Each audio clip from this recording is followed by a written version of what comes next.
I don't know. Yeah, I didn't want to do the throw you in the water and let's see how you survive method. Yeah, and that doesn't always create the best relationship with your child.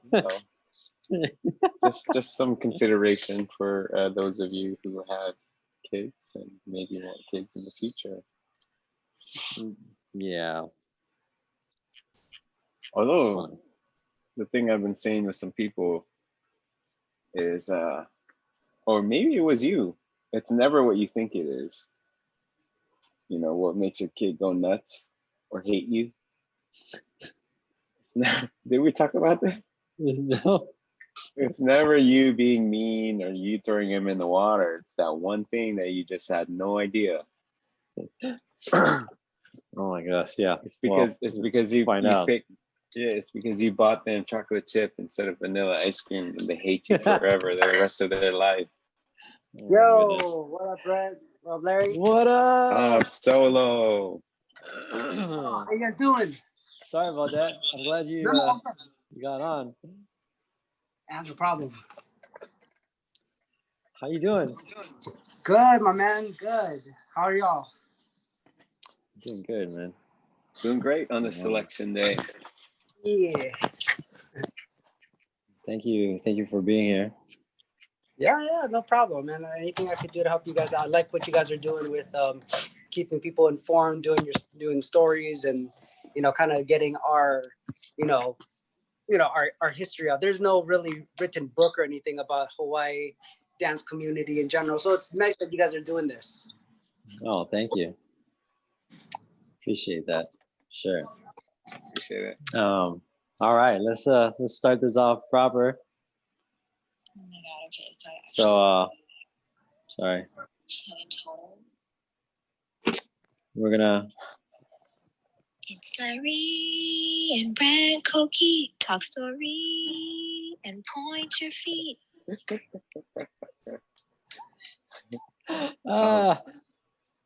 Tom's like, what the hell was that? I know. It's our silly. It's our song that we that Kelsey Park had so graciously sang to us, saying that should be our intro song. So we've been using it. Straight Nice. ghetto style. Love it. I love it. All right, so welcome to the 26th Sickled podcast. Wow. Today we got a longtime homie that I've known from like battle scenes and doing a lot for the kids. We got BBoy Tom Solo. How's it going, guys? Glad to be here. Thanks for having me on. For sure. We're gonna start you off with some warm-up questions. Some just off the dome. You gotta come with it. Yeah, fire. All right, here we go. What's your favorite food? Adobo. Sorry. What kind of adobo? Represent, Tom. Represent, my man. Specifically, chicken adobo with the flats, and that's only reason the flats is because I didn't when I was a kid, I didn't know that you're supposed to like twist it and then open it, and there's more chicken. I just always eat around it, but then I don't know. I forget in my recent teenager years, I found out like you're supposed to turn it and then open it. It's like, oh, this is so much better. So, yeah. Nice. Good, man. Are you watching any show specifically right now on any of the streaming platforms? Yeah, I know. Well, my kids, I'm home with my kids all the time and everything. So we're kind of getting into like the OG movies, or no, the OG series like Avatar, Pokemon, nice. Like all the basic Yu-Gi-Oh! And it's actually really cool because, they're like into that stuff. And it's like, I have my old Pokemon cards. So it's like, nice. Let's get it. It's like, let's learn some adding and subtracting. Let's go. And spelling. And How old are your kids? Avis is, oh man, she's like 7 now. And my son, Timmy, is 5. How's Liam, right? Is it? My son's name is Levi. Yeah, he's 14 now. Levi. Yeah, Levi's 14. Yeah, it's crazy. Oh my gosh. I got a So teenager. crazy. Yeah. Yeah, you do. Man. Legitimate teenager. Mhm. Dang. That must be kind of cool because was that like your is that like reliving your childhood? Or is that after Kind you, of. yeah? It was an accident type of thing. Like I was just really clean. I was cleaning up my closet, and then my kids saw it. My book. And she's like, "What are these?" And they just had a lot of questions, and it was so funny because, like parents and like teachers and all that stuff was like, what Pokemon cards? What is this gonna do for you in your when you grow up and everything? It's gonna help me connect with my children and That's teach them right. adding and subtracting. That's what That's it's gonna cool. do. That's dope, And it man. has. Yeah, That is I know. dope. I know somebody whose parents were like super against Yu-Gi-Oh and them watching it, so they had to sneak watching Yu-Gi-Oh. Battle monster. That's kind of dope. That's funny.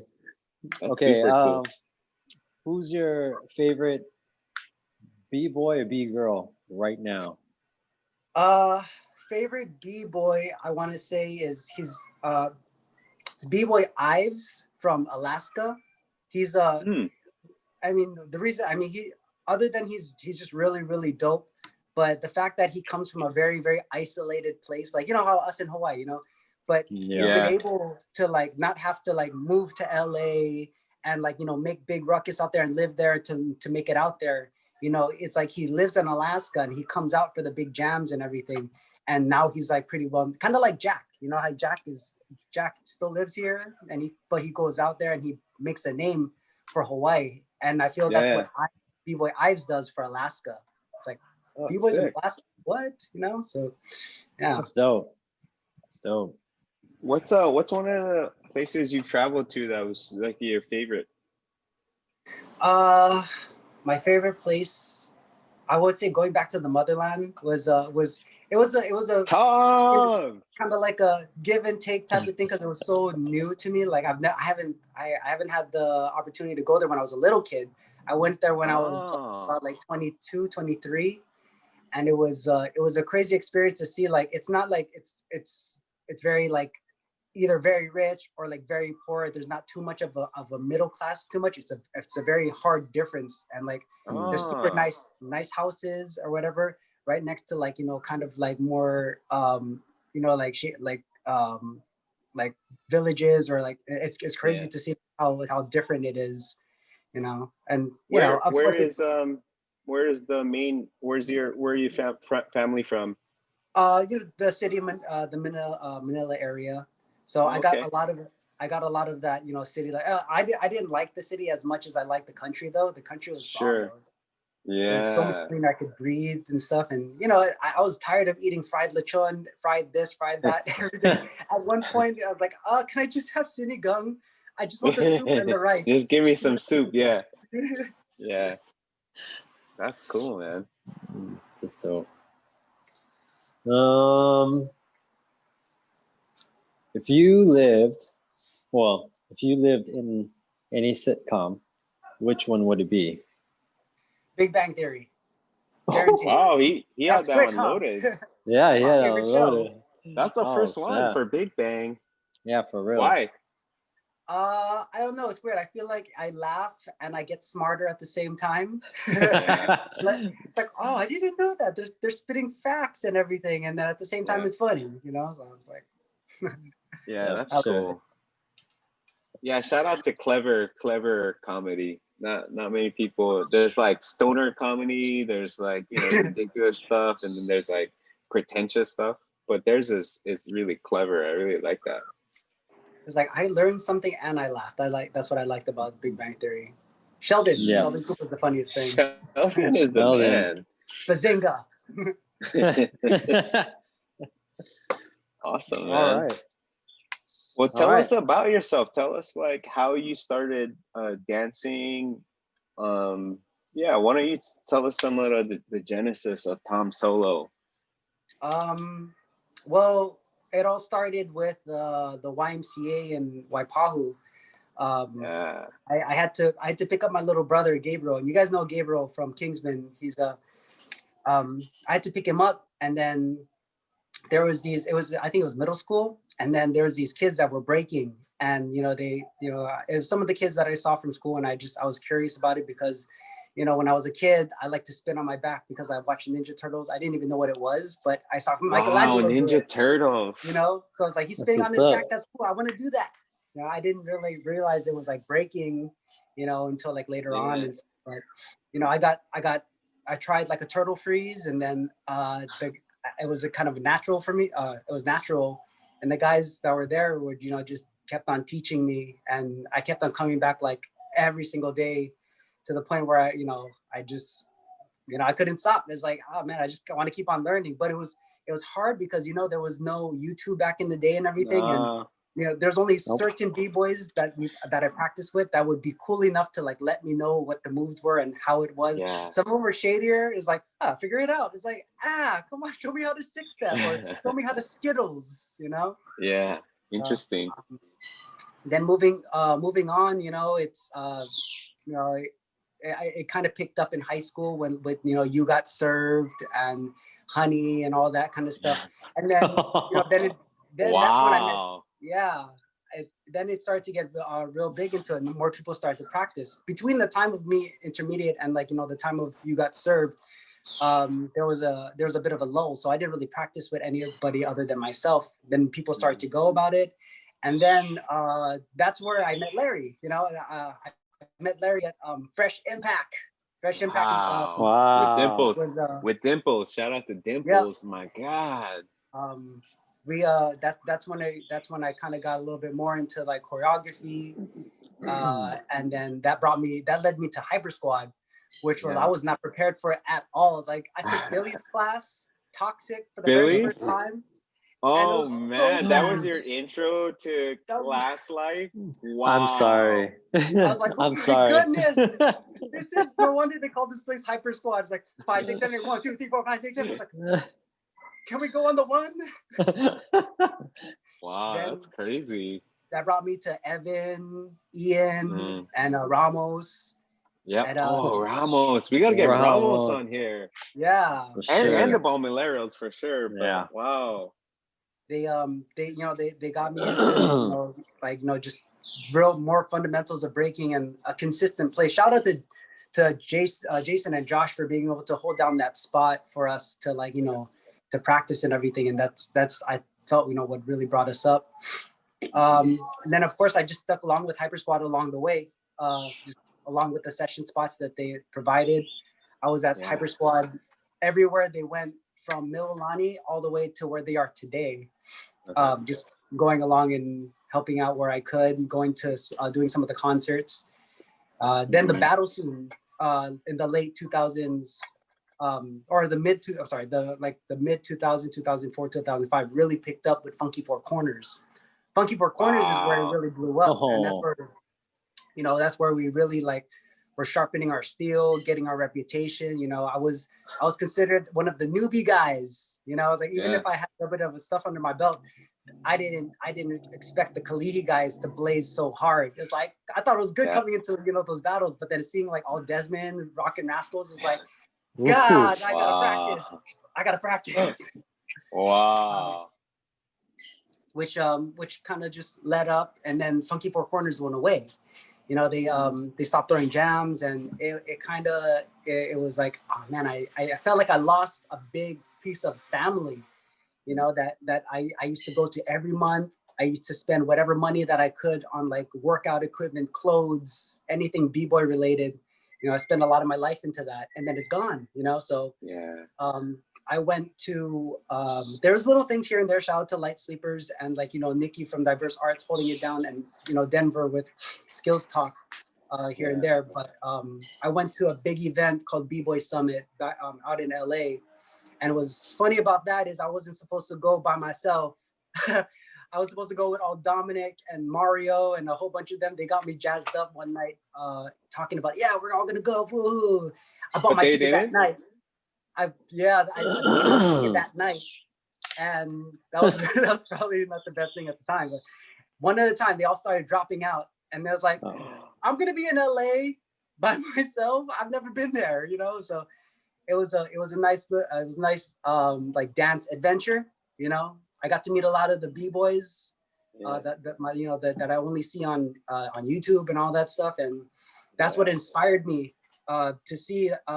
Asia One was the b-girl that did the whole thing, and I was at the park, Nice. Pershing Park, and there was like literally the entire park was filled with b-boys, circles left and right, here and there, people making their own ciphers, and I just thought it was crazy, and I was like, I felt like I was the only Hawaii person there to represent at the time. I saw one person that was wearing a 808 all day shirt, and he was like, "Oh, yeah, I used to live in Hawaii." I was like, "Oh man, there's only me and you repping out here." So I thought, it was like, man, I gotta do something, you know, back home to like, you know, to bring us out this way, to like get us up to the status, because, you know, I feel like everybody was just training just hard enough to beat the person next to them, not really pushing to like, you know, be all-star, like as best as they can be, you know, like try to hold it down with the rest of the world because we're so isolated in our island.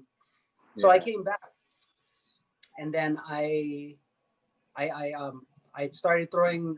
I was thinking about throwing some events at the time, like what I'm gonna do, you know. And at the same time, my brother Gabriel and Dewey was starting up High Def, and that was a clothing line that we rocked with, and it was only natural that, you know, like, yo, I'm gonna throw jams, you know, you guys are doing this clothing line, you know, let's partner up, you know, let's piggyback off each other, you know, the clothes represent the community, you know, and vice versa.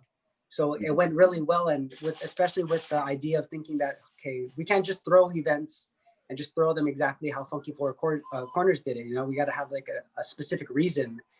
And I always felt that, like, you know what, let's bring the Michael Jordans of the b-boy community down here to Hawaii and make them go one-on-one with the veterans and the newbies.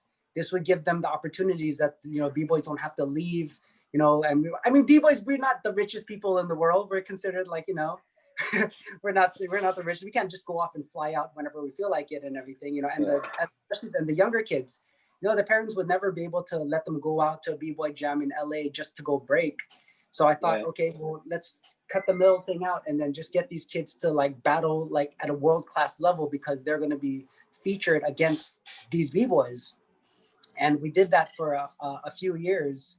And, you know, at the time I wasn't able to see, you know, what the fruits of that labor would have been. But now I see it 10 years later in like Maka and Jack and all of the b-boys that like pushed really hard within that time frame to be where they are today, because they blaze all of us like crazy. Like my generation, the Funky Board generation, can't hold up to like the kids that were breaking in the Level Up generation. And I felt that, you know, that's where I was. But, you know, life happens, you know, like, and, you know, Dewey had his kid, you know, he couldn't rock the High Def thing, you know, 100% anymore. And then at the same time, then I had my kid, you know, and then I just had to think about like, okay, now it's really hard to bring b-boys back or get older b-boys, or even get anybody to learn like past like the middle school level, because you know, like, nobody wants to feel like new at something, especially when they're middle school, high school and stuff like that. So it's like, okay, you know, we have to think about the next generation then, you know. It's like, what are the kids are gonna, you know, come up.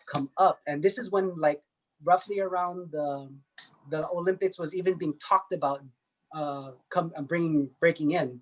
So I was thinking, you know, I'm a parent.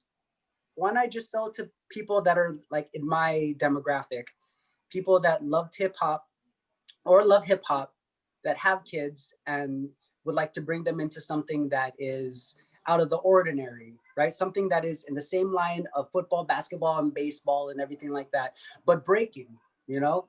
And that's where I decided, okay, well, breaks are for kids. You know, let's do something like that where we get these kids into breaking at a very young age, you know, and, you know, kind of bring them up to that. So when they get to that middle school, high school level, that's usually when most b-boys will figure, am I going to continue this and go all the way, or I'm going to drop off?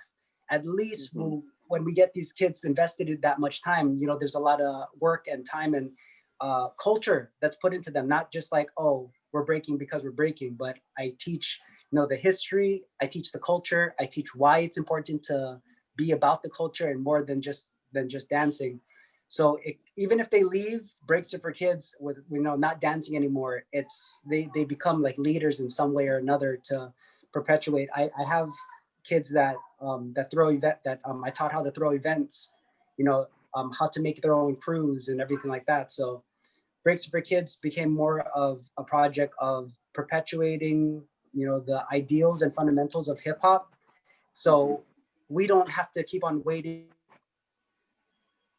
for another You Got Served or another big thing outside of the culture to bring the culture back up. It's like we're gonna keep this thing going by ourselves with the format of this becoming a sport, which allows us to be able to like continue generations after generations and be able to create these opportunities for these kids, so they have something other than like, you know, it's something that we have to fight and strive over and be looked down upon, you know, like cousins and family members, of course, not knowing what I'm trying to do, you know, just think that like, oh, Tommy Boy is he's just spinning on his head and everything. But, you know, past that, you know, we want to be able to give these kids an opportunity and educate the parents as well. I don't only educate the kids, I educate the parents to understand like, you know, where this hip hop thing is, what it's done for not only myself, but I've got like videos and videos of different b-boys that are giving different testimonials of how it changed their lives, how it for the better.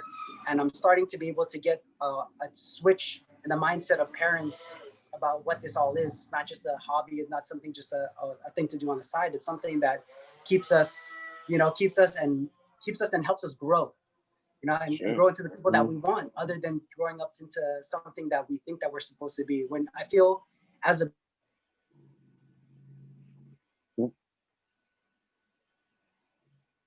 he's frozen.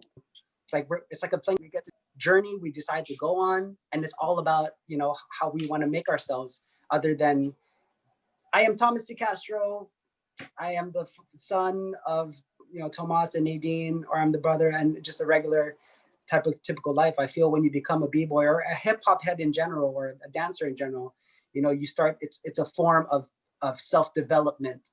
And that's something that I want to teach to the kids, thinking to let them know that, yo, whatever you think you are now, imagine what you can be in the future and then work towards that. You know, you don't have to just let life happen to you.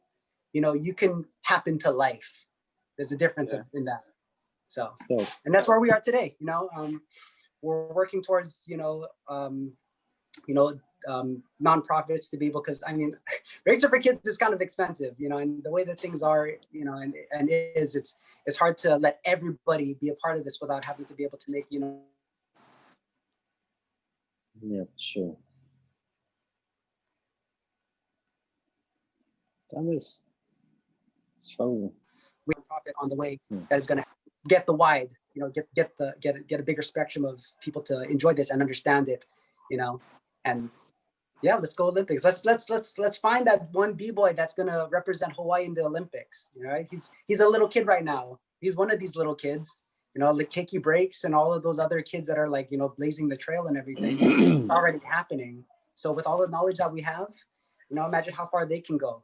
We went this far. It's pretty far so far. You know, it's like go farther. But that's where we are today. That's the evolution of Tom Solo. Wait, I want to back you up a little bit. So how old were you when you made that trip to LA by yourself? I was like, I just turned 21, I believe. I think I just turned 21. Wow. So it was weird though, because I like I said, I didn't know anybody at all. I actually literally had to go on Facebook and find an acquaintance of like, who lives in LA now? Oh, shoot. And it was just so happens like a very, very far friend of a friend, you know, lived there. And, you know, I told him what I was doing. Just like, oh yeah, we got a house with like with some roommates and everything. He's crashed on the couch. I was like, oh my God, thank you. I was gonna be homeless in LA for a couple of days.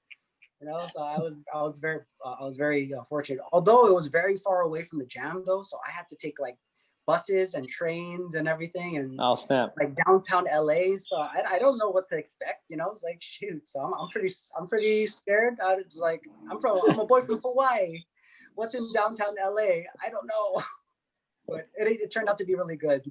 The fact that I went alone made it like more of like a adventure to me. You know, it was like I don't know what's gonna happen. I don't know anybody. Anything can happen, but you know, basically, I didn't tell my. I was like, I didn't tell my mom that's what was gonna happen. She would have tripped out. No, you're not going. It's like, you want to live by yourself. You don't know what the hell is everything going on. You're staying with people you don't know. But I had to do it. I had to do it. You know. Sure. I'm glad I did. Wow, that's probably one of the most comprehensive like backstories we've had to date, and I think that's a testament to I think you as a person, Tom, and it's very evident that you're passionate about what you do and allowing breaking to carry on. That's pretty cool, man. What was it about breaking that like captivated you? You know, like what was it that besides, you know, Michelangelo and it being cool and some of those like, you know, the kids at Leeward YMCA, like or the people that were there, like do you remember the moment that like breaking I want to say it's curiosity? the curiosity of myself. Like I didn't know how good I could become. And I was always curious about like, okay, well, what if I worked out harder? What if I trained harder? What if I ran? Or what if I practiced this? What if I watched B-boy DVDs right before I go to sleep? So maybe it'll like, soak into my head right before I sleep and I'll get those moves and everything. So everything that I've done, I've always gotten better. And even at the age of 33, I mean, before the lockdown went down, as I was really pushing hard and surpassing the limits that I could do when I was like 20, like 25, 24.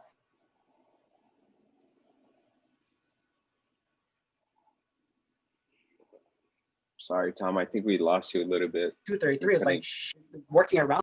Yeah. Oh, got it? Oh, yeah, we got you back. Oh, yeah. Yeah, so it's just the curiosity of how good I can get, and that's what captivated me about breaking. It's like, how good can I get? And then how many lives can I affect with whatever I learned to be able to pass it on? It's like, it's not about just like how good I can get, but it's like, how good can my students get? How good can my friends get about the hard things that I learned?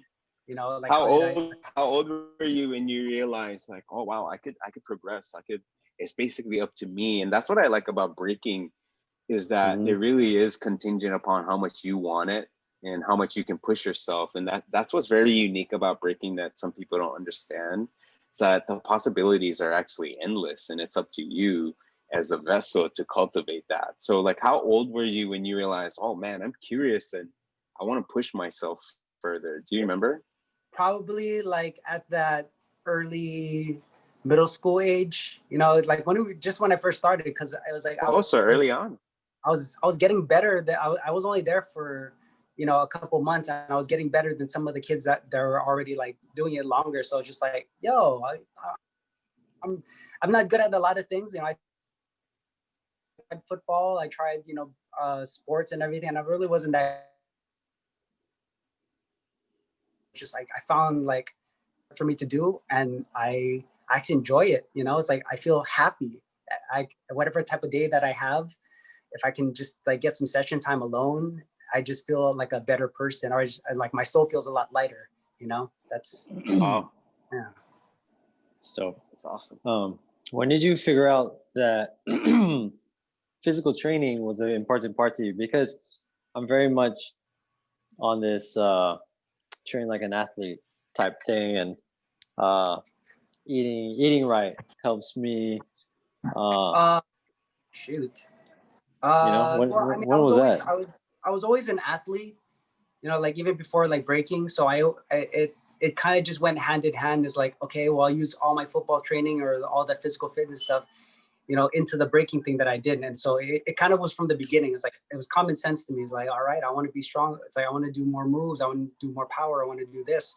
What we do, grind, right? Just whatever it took. And I just thought about it. It's like, I'm not as talented as other people. So I have to be able to like balance that with hard work. It's like, what I'm not able to get right down and stuff like that. It's like, well, I'm going to have to get stronger. I'm going to have to just work. And it was all work like that. I was always looked as like an underdog in the community, like as coming up. But you know, as soon as I just kept on pushing and pushing, it was a slow rise to get my respect. So That's awesome, man. Because I went to people saw my suckiness get less and less and less. Like, oh, yo, respect to Tom, because he was the shittiest b-boy in the room, and then I was like, he's kind of okay now. So it's like I think people respect the hard work other than like, you know, somebody that just blazes on the scene that's already like amazing, you know. That's interesting. I like that, especially because of like some of the you know, the older people at that, you know, in those circles when you first started out that weren't as giving or more generous with their information, their knowledge, their experience. I think that's like an important thing that, I mean, it seems as though you transcended and are able to create an alternative for future generations. I really like that about you. You're obviously passionate about what you do. You're driven, and then you have this unique like lens towards the future and the legacy that's very unique. And I'm curious, like, where that comes from, you know, like what created that passion for you, because not everybody's thinking about the next generation or carrying this on. People don't really care. I think that's something that's unique to Hawaii people in general, but I think for you, like, I'm really curious, like what instilled that in you? The fact that if I don't do it, nobody else will. Nobody cares. I mean, and I'm not talking like in trying to pat myself in the back or anything with that, but it even shows, you know, I between the time that I was full on like trying to bring up the scene and all that stuff within the level up days, I took a year off to, you know, just I got a regular job. And you know, it was a pretty high paying, like I was a manager in a warehouse, and it was good money. But then I come back to the scene, I come to the battles whatever battles were happening at the time, and I see less and less and less people that was coming through. And I thought to myself, like, I got to make a jump. You know, I was like, it probably of, you know, not really 100% consulting my family, of, you know, being put a very good job to go so hard into bringing this community up. Like it was for me, it was more do or die. It's like, I don't do anything else, you know, other than this hip hop thing, and bring everybody up with the battles, the school. You know, I found my way to like make my money and everything here and there, but you know, to I think it was kind of burning the boats in a way, you know. Sure. Like, all right, this was the best job I ever had, in the sense of like, you know, financial and everything.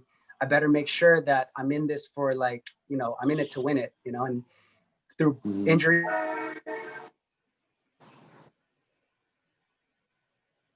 a lot of things that happen throughout. If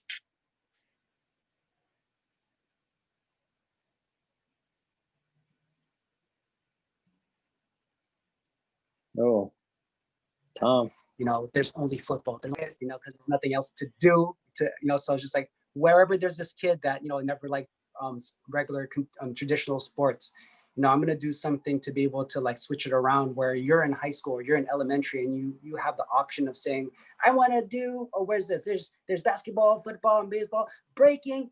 Hell yeah, I'm gonna do breaking. You know, if I can be that change or that catalyst or something, whatever, to make it change, to have breaking in schools in general, you know, I'd love to do that and take away the pains from that I had to suffer in the past.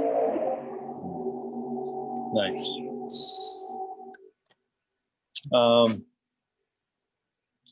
Yeah, I do love your passion. I think from the first day I met you, that passion was like this huge ball of energy that I was like, dude, this guy is like, okay, he got that love. And I think it's inspiring for me, because I'm not a b-boy. I mean, I may know how to six step, but that ain't deeming me as a b-boy. But I think translating your passion for your art to mine was just inspiring. And like the fact that you were doing things for the community, I think that's really, yeah, I find that very dope. Like, nowadays, well, lockdown is a little harder, but Yep. there's been some I think very much needed jams that need to happen. Either that or I'm just way out of the loop. No, it's funny because I thought you were a b-boy when I first met you. You looked like one. Like, I didn't know your dance style or whatever, but when I first saw you like at Hypersquad or whatever, oh, man, this guy looks like a good b-boy. I wonder what he can do. What? I can do a mean air chair. I can do a mean chair freeze. That's what I can do. like on a literal chair? Yeah, on a little chair, just freeze. That's it. Hey Tom, Crazy what with are it. you know? Because like not many people, I think, understand the differences between, you know, like choreography dance and b-boying and breaking. How would you help somebody who doesn't really understand the difference? Like how would you explain the difference and how they're unique against one another?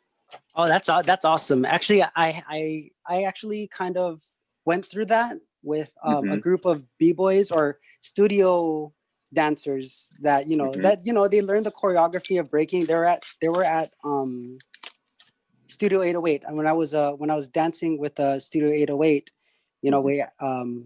they had some b-boys. They had some dancers there that did breaking choreography and everything, and I saw what they can do, and I had to kind of like break them out of that shell of first form. Like the way that you do it can strongly show like if you're a real b-boy or not. Like somebody can be able to just tell from the form. I had to, and it was more so that like, dude, you're top rocking, you're six stepping, you're doing your footwork, exactly like each other, which that's where it is, being a b-boy opposed to being just a break dancer is having a fingerprint, when you're just studio learning and all that stuff, it's just, this is the top rock, this is the get down, this is this, and there's no art really into it. There's not much of your soul, even the smallest thing of like, just doing something like that right before you do a get down. It's kind of it shows a little bit of personality. And that's what I felt like the Studio 808 dancers lacked. But after I was able to get through to them about like, yo, breaking is culture, breaking is, it's more than just like these dance moves. I got them into a battle. I got one of them to actually throw their own jams. And I got to tell them, I was like, breaking is not just dance, breaking is part of hip hop. And that's how you have to like come into this, not thinking that I'm just going to come here to learn a few moves or whatever. That's the worst way to like approach the breaking game, is to just think that you're going to do some moves. I love but that. it's about like, challenge, like I said before, it's challenging yourself, figuring out how good you can be, and then just like smoking cats. Like, not in a like, well, I'm just trying to like beat everybody or whatever, but then it's just like, we as b-boys, we have to have that little bit of push, that little bit of motivation of like, there's somebody there running right next to me. Oh, I'm gonna push you a little bit faster, That's interesting. Why do you think it's important to like participate in a battle or to throw a jam, to kind of like, why are those things that you push for people? I think it's important to run jams or like to go to them is because it's called the hip hop community. It's called the hip hop community, not the hip hop dance event. So good. It's like, if you're not, it's same thing like if you were to go to like family gatherings and everything like that. You're like, that's your family, so you go to those gatherings and you be together and you talk to each other and you share stories and you care. You actually care about people, and you can't be a part of that if you don't go to those family parties, or if you don't like talk to your cousins or anything like that. It's the same thing. Like, everybody's got that one cousin or family member that's super antisocial, and although they are family, they're not really like part of your family community, really. I mean, they're just like, that's Jun boy. He's always on top his phone. That's great. I love that. Yeah. So what what was like one of your, like, if you think back, like what's like your favorite set? Walk us through what one of your favorite sets, like your go-to, maybe a set that was in your prime. Like walk us through, because a lot of people don't know. It's almost like creating a combo set. You know, like in Street Fighter, Yeah. you kind of Yeah, like yeah, chain yeah. combo your set. So can you walk us through like one of your favorite sets that you did or Oh, would man. do? So when I do my sets, like I usually freestyle my top rocks, and then everything is a set all the way until the get down. Okay. I'm getting down to the ground. So Because it depends it's- on the music also, right? It depends what's Yeah, playing in the moment. yeah. Like I mean, if there's something choppy and has like a lot of really hard, quick beats, I'm gonna stay like, you know, I'm gonna style it out. I'm not gonna power or do anything like that. But if it's like one of those longer, drawn out kind of songs where it sounds like a power song, then I'll rock into that. But I'll say that it's this one sweep down that I get with my, doesn't even really have a name 100%, but it's like where I sweep down towards my back, I come up into like an elbow track, and then like I land into like a little bit. It's not like a chair freezer exactly, but it's just like a lean back like freeze.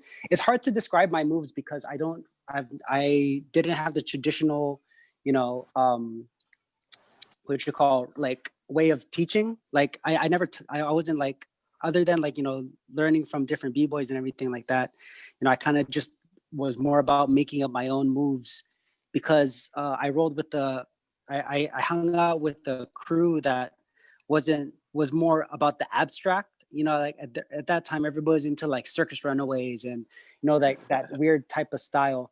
So Yeah. Going away from like the basic foundations, which was wrong, which was very wrong that I know now. I was like, shoot, I should have learned my basics, you know. But I think I'd that's say that, the beauty of the yeah, art form, you know. It's like you can still, it's still intuitive, you know, it's still impulsive, that you can still replicate the things that you see in jam circles without fully understanding it. It just makes it better, a little bit better, if you know the history and the name of it, but you don't need it in order to get down. Yes. Yeah. I definitely I believe that. Hold on. Avis to me.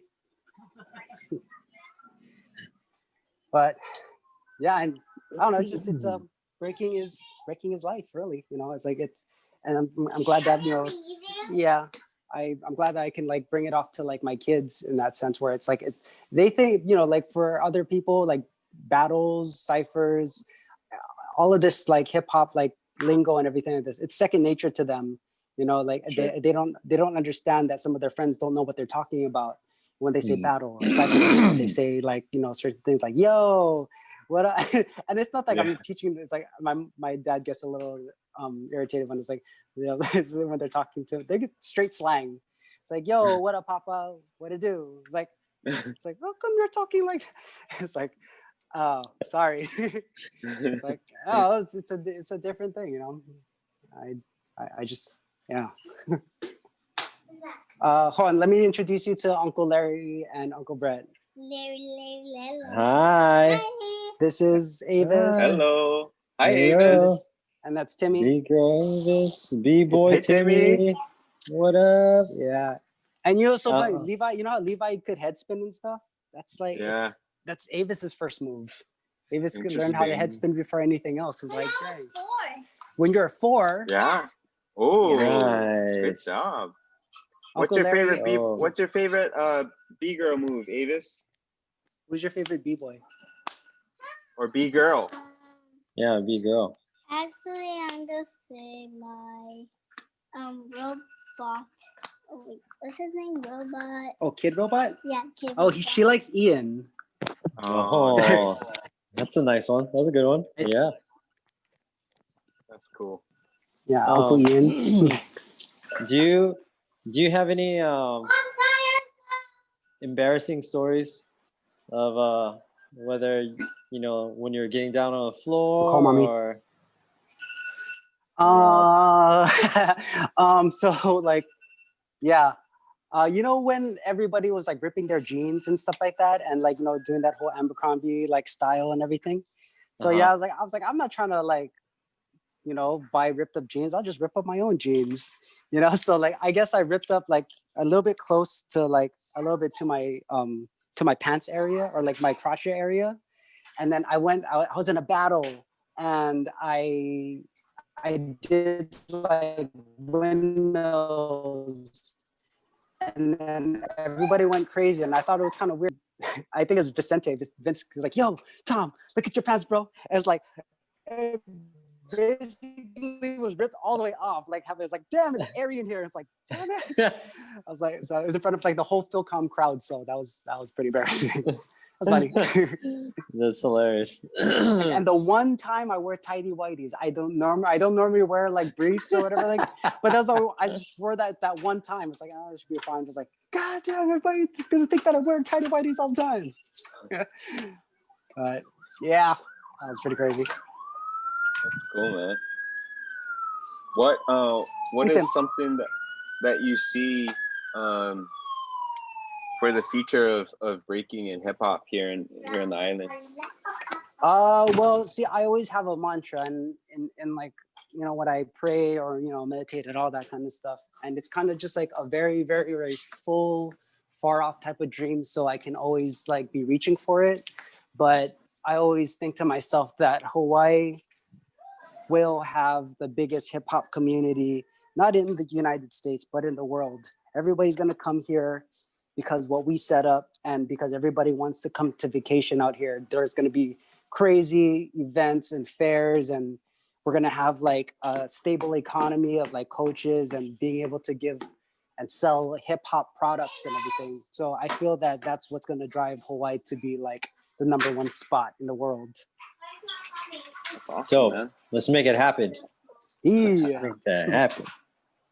Do you have any advice for young B-boys, B-girls wanting to get in on training or just getting into it? Like, what's a piece of advice you give to some of these kids or even adults who see the value of what you're talking about? Know the culture first. Know everything. Know about why we do what we do in the very beginning, and then everything else will fall into place. It took me a while after like doing some real studying about like what hip hop is and what it's done for people. So I think just like doing your homework will inspire everything else, you know. And it's funny, like now I'm considered like an OG now, or an OG B-boy. Well, welcome And- to the club, man. You know, and it's funny because the B-boys, I feel like the B-boys, I'm sure somebody back then told me to do the same thing, you know, but now it's just like, dang, I should have listened before. It's like, but now I'm kicking it out to like, you know, all the younger cats out there. It's like, know why we do it, and no, it's not about just like taking from the culture. You know, it's about like how much you can put into the culture that shows your value to the hip hop community. It's like anybody can break, you know, but not everybody can be a B-boy. And when I mean like give to the community by giving your time, getting better, you know, and being a competitor, being somebody to chase, being somebody that inspires, you know, and basically be the change that you want to see in the community. You know, I became the change that I wanted to see. And I keep on pushing, and I keep on going through all of the, you know, the crazy BS that, you know, like that life throws, is because I know that somebody's watching me. Somebody's watching out there to, you know, and if I give up, you know, what's that going to do for them? No. Sure. That's awesome, man. I appreciate you because you're exactly that, or that's how I see you, you know? I appreciate that you're teaching this next generation to know the culture, you know, the importance of it, whether they know it or not. You know, you're taking them through the steps. Like you've been taking Breaks Up for Kids everywhere. So yeah, thank you. Thank you for doing this. Yeah, Tom. So great to hear your story No, and hear no what you're problem. about. Where can people find you or follow you or get in touch with you? They could DM us. Check us out, obviously, on Breaks Up for Kids HI, or breaksupforkidshi.com. That's our website. Yeah, that's the best ways to contact us. Awesome. Nice. Well, Thank you guys. I appreciate your yeah. But yeah, I've got to go because my wife is waiting for me. Yeah, do you think, man? Great Yeah, catching dude. up. Have a Yeah, good one, dude. man. All the best to you. Yeah, thank you so Hey guys, much for doing peace this. out. Man. Thank you. Thank you. All right. I'll catch you Peace guys out. later.